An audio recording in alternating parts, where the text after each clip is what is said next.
एक बार निकुंज में प्रिया प्रियतम बैठे थे, यहां ब्रज में यमुना जी की निकुंज में विराज रहे थे। ठाकुर जी के मन में आया कि श्री राधा रानी से वीणा पर सारंग राग सुना जाए। प्रियाजू तो फिर बात ही क्या है, प्रियाजू तो प्रियाजू है। तो उन्होंने प्रियाजू से कहा कि मेरा मन है सारंग राग में कुछ सुनाओ। तो प्रियाजू का मन नहीं था सुनाने का। उन्होंने कहा मेरा मन नहीं है, अब तुम्हारा मन सुनने का कर रहा है तो तुम ही गा के मुझे सुना दो। चलो, तुमको नहीं आता क्या, तुम ही सुना दो। पर भगवान को सुनना है प्रियाजू से, और प्रियाजू का मन नहीं है।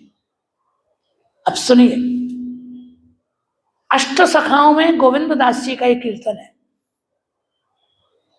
बैठे हरि राधा संग कुंज भवन अपने रंग।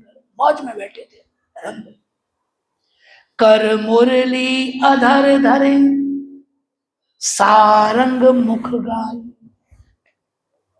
बांसुरी पे भगवान ने सारंग राग सुनाया, गाया।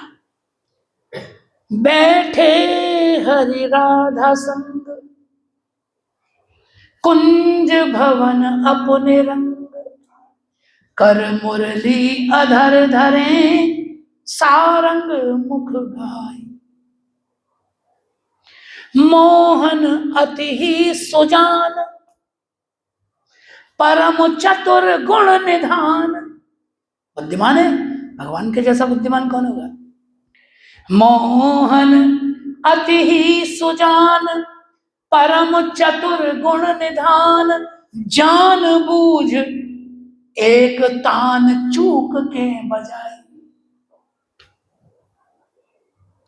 ज्ञान पूर्वक भगवान ने राग का एक स्वर बिगाड़ के बजाया, एक स्वर छोड़ दिया,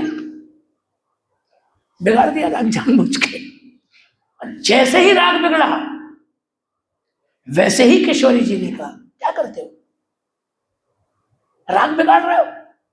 ठाकुर जी ने कहा तो कहां बिगाड़ा, ऐसा ही है, हमने तो ऐसा ही पढ़ा है, ऐसा ही है।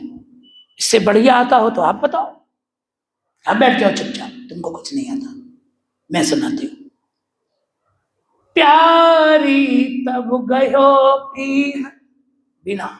प्रिया जी ने उठाया, यही तो चाहते थे कृष्ण, यही तो चाहते थे। तो खुद चूक गए, खुद गड़बड़ कर दी, और सुधारने के लिए प्रियाजू ने प्यारी तब गयो बीन सकल कला गुण प्रवीण अति नवीन रूप सहित वही तान सुनाया। सारंग सुनाया। श्री विठ्ठल गिरधरन लाल गोसाई जी के सेवक हैं, श्री विठ्ठल नाथ जी के सेवक हैं गोविंदास, जिन्हें गोविंद स्वामी भी कहा जाता है। तो गुरुदेव के नाम की छाप वो अपने कीर्तनों में देते हैं। श्री विठ्ठल गिरधरन लाल रीझ दई अंकमाल। गले में प्रसन्न होकर पुरस्कार स्वरूप भगवान ने प्रियाजू के गले में बाहें डाल। अंकमाल कहत भले भले लाल गोविंद बलि जाए।